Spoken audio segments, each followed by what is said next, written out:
Okay, folks, it's your pro wrestling rant. It's your buddy Mike Messier. I haven't done one of these in a while, and today we're going to discuss why pro wrestling fans hate pro wrestling fans. And I've thought about this one for a while. I really have. And I've just made mental notes, which I'll share with you now. The outline, the overview of my discussion here. First off, we'll be discussing the fantasy that is pro wrestling. And then the three kind of subtopics of why wrestling fans hate each other, the divisions amongst us, basically territories or federations if you prefer, or alliances as far as actual wrestling companies. That's one thing. Age of the fan, fans' age. And third, and probably the most nuanced, is stylistic choices. So let's start with my overview here, my first argument, or my first hypotenuse. Pro wrestling is obviously, it's not a, I don't want to say, it's, I mean, I as an old school fan, it kind of tears me up to say this, but we have people like The Undertaker and everybody else telling their stories. But pro wrestling is kind of a hybrid. It's a hybrid between reality and fiction. It's a hybrid between sports and entertainment. It's a hybrid between work and shoot. And I think in the big picture, it's really a hybrid between reality and fiction. I mean, yes, these are human beings that we're seeing compete or perform as a competition in a ring, whether it's Ric Flair and Ricky Steamboat in 1989 or Roman Reigns and Logan Paul in 2023. It's an exhibition of competition, and the swing of whether you're trying to convince the audience that it's like a legitimate fight or not depends on the era, depends on the country. Japan used to do a better job of that convincing. So what's left to the audience, us, basically, now that we've allowed that this is kind of a rigged thing, a predetermined thing, we fill in the gaps with our imagination. And WWE in the last couple of years, maybe more so 4 or 5 years ago, but when they had a lot of story gaps in their television programming, I would notice that people on Facebook and Twitter, they'd always try to fill in the gaps in the storylines. And, wrestling fans have done that. Wrestling fans are very forgiving of their wrestlers, of their wrestling promotions. So you try to fill in these gaps for when things don't make sense, and you make certain allotments, allowances. Pat Patterson winning the Intercontinental title in Rio de Janeiro. We all know now at this point that was a fictional tournament, but when I was a young wrestling fan, I didn't know that right away, that it was a fictional tournament. I thought it was a little bizarre that this tournament took place in Rio de Janeiro instead of Madison Square Garden or Pittsburgh or someplace civilized like that. So we make these allotments, we make these allowances. We're forgiving. However, we're not so forgiving when other fans are forgiving for things that we don't like. I'll give you, for example, on me. 3 or 4 years ago, during the height of the pandemic era, when the WWE was doing all these shows, I think out of the training center, performance center in Orlando, they had a pay-per-view where essentially the Miz got eaten by zombies. I think the Miz and Jim Morrison both got eaten by zombies. It was a cross-promotional thing. I want to say with a Netflix movie or a series, maybe a Walking Dead spinoff or something. But basically, we saw a couple of our top heel wrestlers in the WWE at the time in front of our very eyes get murdered by zombies. And, we're fed this thing. And yes, it has shades to the Revenge of RoboCop from Capital Combat 1990, although none of the Four Horsemen actually got murdered by RoboCop. But my point is, this promotional tie-in, not something that I liked, especially with the Miz and Morrison thing, because essentially we saw the end of these wrestlers and then magically they're back on Raw the following night, type of thing. So I would still point that out. Even now, 3 or 4 years ago, I still reference that Miz got eaten by zombies when I'm basically saying that the Miz is not that great a wrestler, or he doesn't take it seriously, or good for him, he's got the hot wife and the money, but he's still a sellout and he has no moral compass. I would still use that argument. Well, someone else, maybe back in 1990 would say, well, what's Arn Anderson and Ric Flair doing you know, and Barry Windham and Sid Vicious, they're all running around like fools for this, you know, actor in this RoboCop outfit. How can you take this seriously? Why do you care if Sting's going to come back from this knee injury and beat Ric Flair at the Great American Bash 1990? This RoboCop thing throws all the legitimacy in the toilet and flushes it after it shits on it. And, you know, how could I argue that? But as a young fan, obviously, I'm emotionally invested in the Sting Ric Flair storyline, and I'm giving forgiveness. I'm allowing some atrocities, some disgrace with the RoboCop thing. Whereas several years later, I'm an old, crusty veteran wrestling fan, and I'm not giving those allowances. I'm not giving Miz and Morrison the benefit of the doubt. I'm ashamed of them, okay, for basically selling to zombies and looking like complete idiots. I'm no longer approving. And some of that just comes with, I've, as a wrestling fan, seen so much bullshit in my tenure as a wrestling fan, and someone who's done ring announcing, had a job interview for the WWE creative team and so forth, and fancy myself a bit more intelligent than many of the storylines that are presented to me. You know, my allowances have decreased with age and time, okay? So we all kind of have our things we allow for and things we don't. Things we'll put up with and things we won't. And this kind of goes into the rest of my stuff, all right? And basically what I'm getting at, we are co-creators of this wrestling fantasy world we're in. When I was a child, when I was younger, I had this thing called the Superstar Pro Wrestling game. It was basically the Dungeons and Dragons of pro wrestling. You'd have a card for every different wrestler, and then you would roll dice, and then you would have these matches, and it was all happening in the confines of your brain, yet it was quite stimulating and quite fun. And I really mastered this game. I mean, it's not a game that you would really compete. It's just you're having fun creating these fake matches. But I would have this whole world in my fucking head, and I would write down the different champions, and then I started making cards for the wrestlers. I had one friend who also, by chance, had this game, and he would do his game, I would do mine. We started making audio cassettes for each other, like of us playing the goddamn game and listening like a couple of assholes to each other. Do play-by-play on our fucking role-playing game. So this is some nth level shit, okay? So what I'm getting at is, you know, wrestling's the giant escape. It's more so than football, I think, more so than baseball. These things have seasons. A lot of the appeal to the football now, I think, is based on betting. People are more invested in the teams, their fantasy teams with their money, than they are cheering the hometown squad, the players.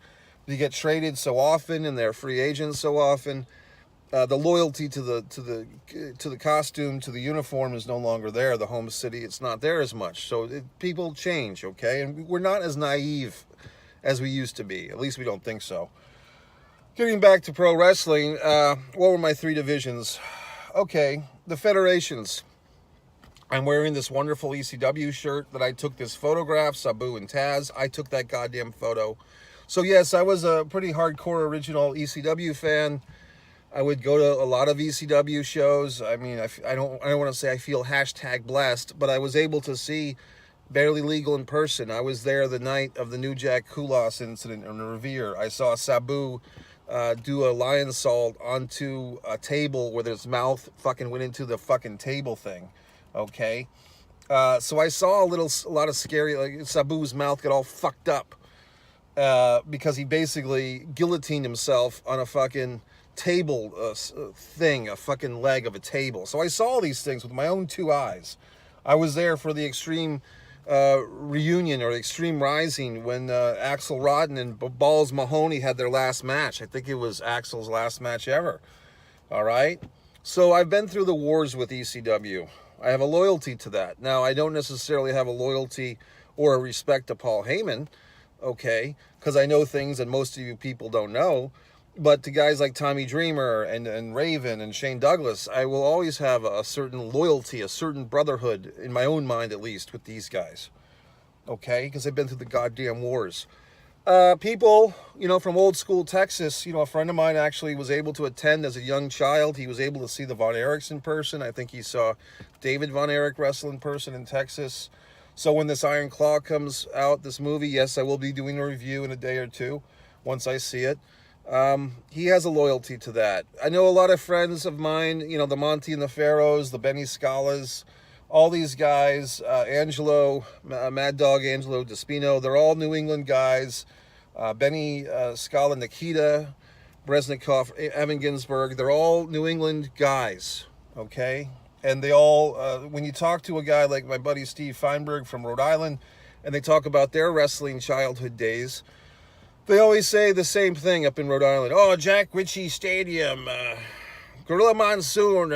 It's always in the same order. Bruno Sammartino, Chief Jay Strongbow, Gorilla Monsoon, Haystack Calhoun, Pedro Morales. It's almost verbatim. It's always Bruno Sammartino, Gorilla Monsoon, Haystack Calhoun, Chief Jay Strongbow, and I think Pedro Morales is like the five guys that these old school, like late 70s, mid 70s people always list. It's always the same guys. If you talk to, you can see on this channel my interview with John Hitchcock from the Parts Unknown comic book store. He wrote a book about his pro wrestling fan journey. I think it's Section D, Row 1, Section D, talking about all the great wrestlers that he saw in the Mid-Atlantic days and how him and his friends basically started cheering for the Four Horsemen and helped evolve the Four Horsemen, the originals, Ole and Arn, Tully and Rick from Greensboro. So the fans have this great involvement based on the territories is my first point. So if I'm sitting here, where I live, and I'm looking at, say, Pro Wrestling Guerrilla from, I guess, 2012, 2014, and I'm seeing, 10 wrestlers, Jushin Liger and a bunch of other guys of note jamming their thumbs up each other's assholes, I'm thoroughly disgusted. I'm appalled, okay? Because having been to the goddamn Crockett Cup 87, I didn't see 48 wrestlers, 24 tag teams stick their thumbs in each other's ass that night. I saw fucking tag team wrestling. Now these clowns in California want to dance around and stick their thumbs up each other's assholes. Well, I'm offended by that, okay? So Pro Wrestling Guerrilla, I have an immediate disregard and disrespect. And I shared my thoughts on that with the one and only, who was that guy, the professor of wrestling, Chris Hero, okay? And he responded in kind, and the whole Reddit thread started between Chris Hero and myself about the thumb in the ass spot. So I'm greatly offended. Now, he's coming from a different point of view. These are his colleagues. These are his friends. He's wrestled with these clowns. He's going to defend them. Thankfully, he was not part of this shenanigans. But to him, he's got to defend his idiot friends. And, so there you go. So, but for me, it's highly offensive. And that's when we get basically territorial pissings, Nirvana, okay? Smells Like Teen Spirit album. Territorial pissings. I have, in my mind, what is real pro wrestling, Buzz Sawyer and Tommy Rich, Last Battle of Atlanta. And you have what's in your mind as a true wrestling thing. John Cena versus Randy Orton, 2 belts in a ladder match, or whatever the fuck. Whatever your frame of reference is, Roman Reigns versus Jey Uso, okay, in a Hell in a Cell. Your thing of like, this is what the ultimate wrestling match is. For a while, the great majority of fans would say, oh yes, WrestleMania 17 was the creme de la creme. That was the peak. That was the ultimate show. Triple H versus The Undertaker, Kurt Angle versus Chris Benoit, etc. Great show. But yet still people pissed on the main event, how it ended with Steve Austin turning heel. So, even when we agree, there's still things we bitch about. My point is, and I'm territory, and now I'm kind of segueing into fans' age. If you're a fan, like I said, from the late 70s, and you put Bruno on a pedestal, or if you were from Minnesota in the 60s or 70s, you'd probably put Vern Gagne, Nick Bockwinkel on a pedestal. If you're a fan of today, you're putting Roman Reigns on a pedestal, or maybe you're not, or you're putting Cody Rhodes on a pedestal. And to you, these guys are the be-all, end-all. But 10, 15, 20 years ago, other fans had their be-all, end-all, whether it was Sting or Hulk Hogan or Ric Flair or the Road Warriors. And guess what, folks? 15, 20, 25 years from now, when Cody Rhodes is retired, or when Roman Reigns is off to Hollywood, or he's running for political office or whatever the fuck, there's going to be some new people that have come along. And if you don't believe that, where you can really see that evidence is with the women, especially the WWE women. You know, a year ago, Mandy Rose was the big goddamn thing, right? Well, she hasn't wrestled for a year, and here's your Tiffany Stratton, here's your this one, here's your that one, here's all these other beautiful women that can wrestle and do heel work and all this stuff. So everyone's disposable. Another ass will fill your seat, okay? So age. If you talk to a fan today, and this is one thing that I find superior, I feel superior about it. When I was a young fan, I would read this wrestling magazine called Sports Review Wrestling that would chronicle that things that happened that month 10, 5, and 15 years previous. So I'd be reading these magazines, they'd be talking about Dory Funk Jr. and Jack Briscoe, or the Great Mosquito, all these wrestlers that maybe I'd never see either then or ever, but I would read about them, and I'd see these photos, and I get this vision in my mind of what wrestling was like before me. And today, it does upset me, and it does disappoint me that the young fans that have all this wonderful access through YouTube and through Blu-ray discs and DVDs and all the streaming apps and all these wonderful things, with a tip of the fingers, even if you're just a WWE fan, you can go to the network or now the Peacock, and you can see all these wonderful matches from the past. You can get the full vision, or at least a partial, spectrum of different things. But I find that a lot of fans, young fans these days, don't put forth the effort. They don't put forth the energy.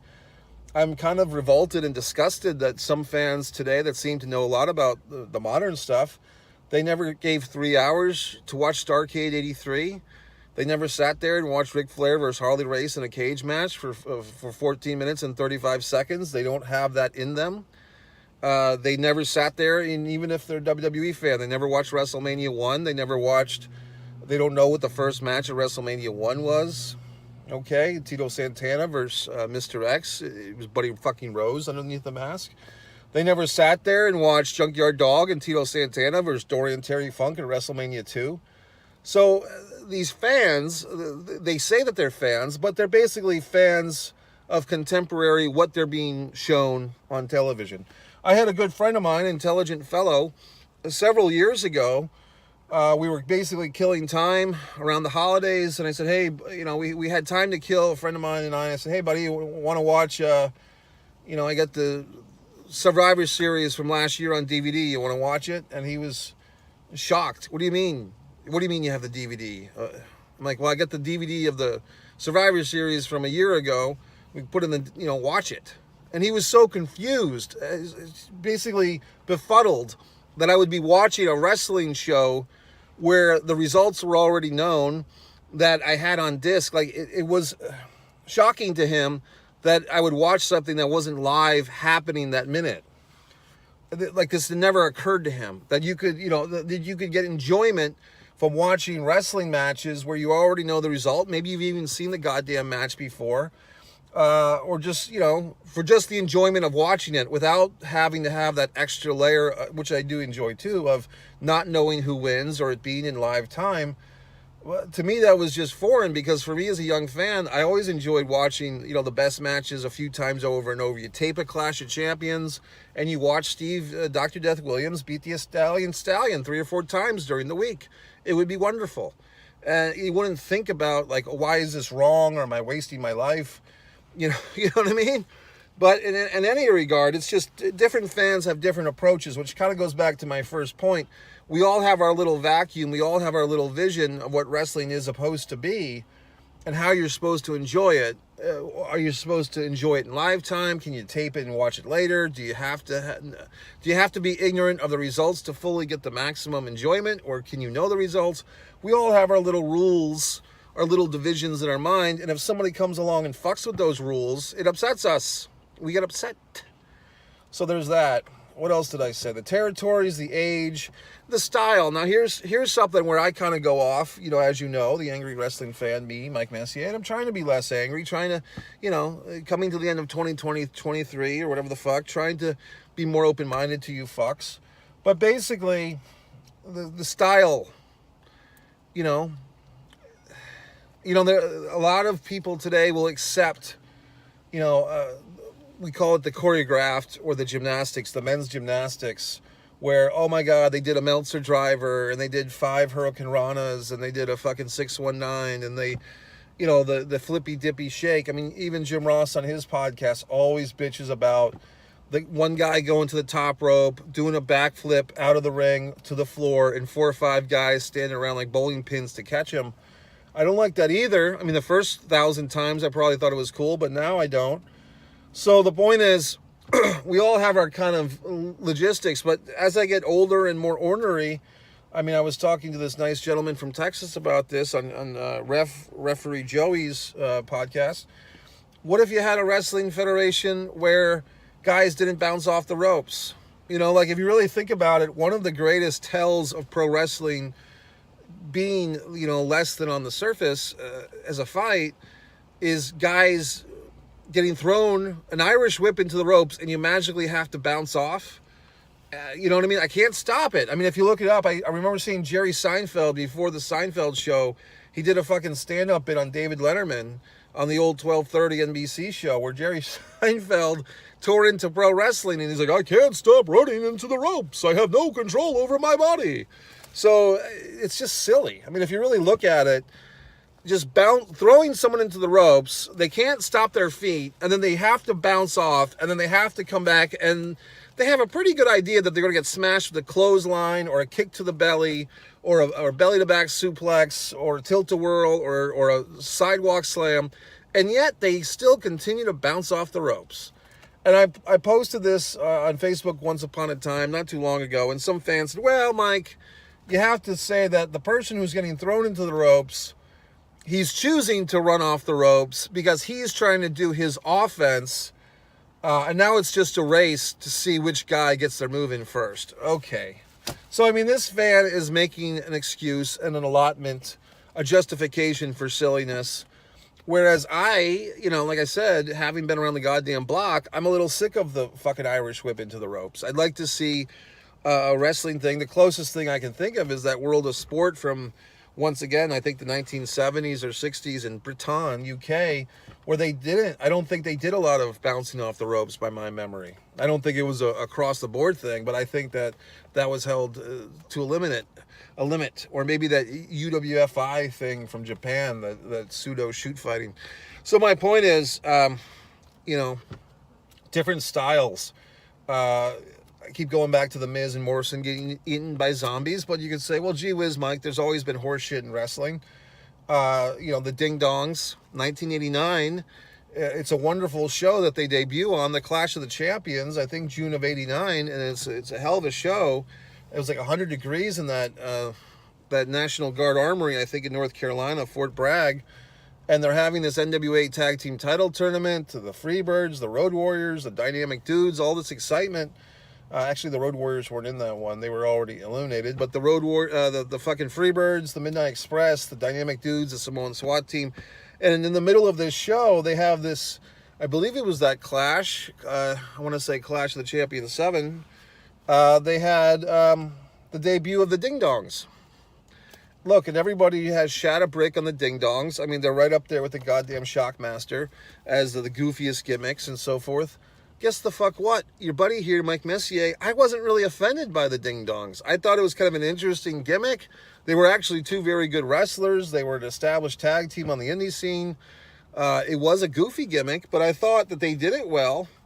And I thought that as like an annoying heel thing, it kind of reminded me now that I think about it of Jimmy Hart and the Megaphone. Like I actually attended live WWF house shows where Jimmy Hart would be on that goddamn megaphone talking to the Hart Foundation with this whole fucking microphone for a megaphone for hours on end or for minutes on end. So my point is, I thought the Ding Dongs wasn't such a bad idea. But I mean, you know, pro wrestling lore will tell you it's a shit sandwich on rye toast. So my point is, once again, the apology thing, how much are you willing to tolerate? The stylistic thing, look, I have a lot of respect for the Japanese wrestlers, the Japanese style, strong style, so forth. What has always stopped me from being a bigger Japan wrestling fan, quite frankly, is the lack of commentary available. I mean, I don't speak Japanese. I don't understand Japanese.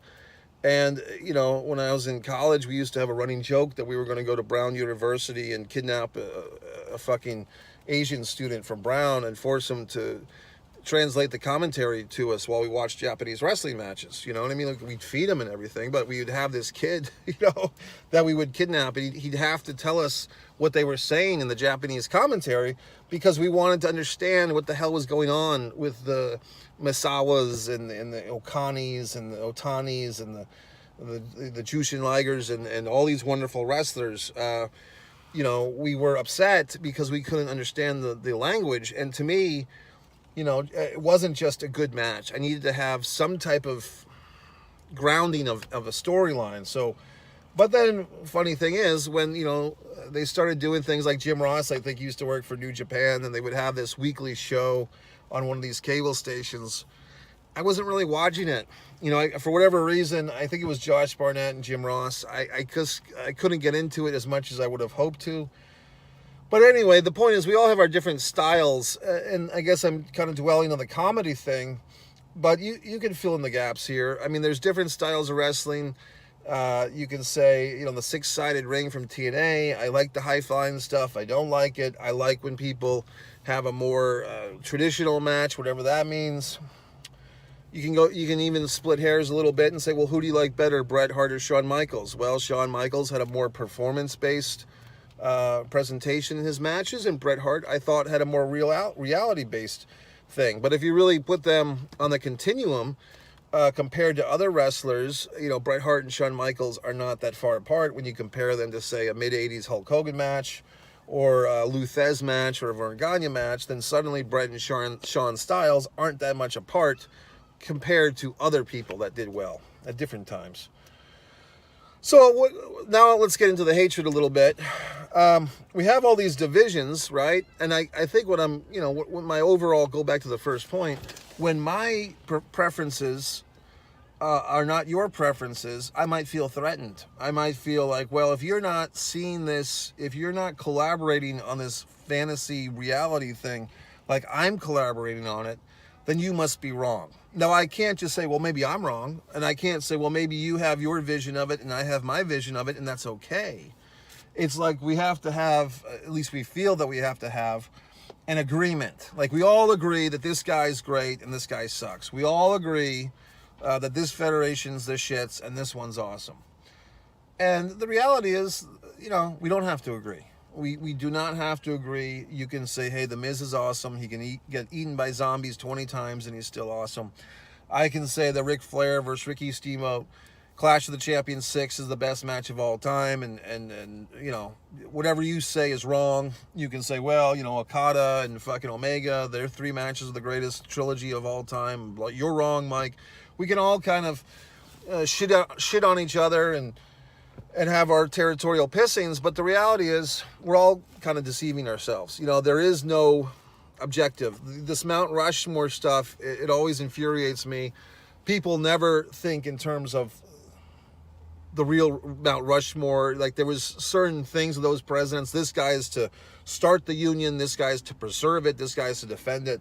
No one ever puts that into their Mount Rushmore stuff. Nobody thinks, like when they say, oh, the Mount Rushmore of WWF is Steve Austin, The Rock, Hulk Hogan, and The Undertaker. Okay, well, what about Vincent K. McMahon? What about Vincent McMahon Sr.? What about Gorilla Monsoon? You know, what about this asshole or that asshole or the guy that owned Madison Square Garden that rented out the building? Nobody thinks that way.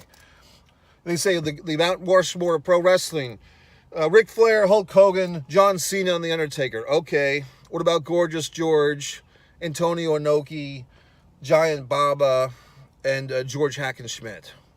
Or Don Leo Jonathan? And that's when you lose people, because they don't study the goddamn history.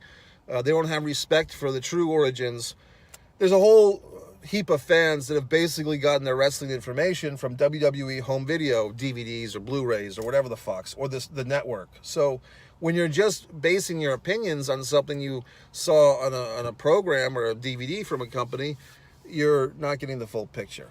Well, that's it, folks. I might have to come back with part 2 of this. This is your buddy Mike Messier, MikeMessier.com, One Pro Wrestling and Sports Fan YouTube channel, One Man and the Camera Films, One Mike Messier for my film reviews. I will be seeing the Iron Claw soon. If you like this video, share it, thumbs up it, and buy all my books and things. Mike Messier. The Foreign Object eBay store. Mike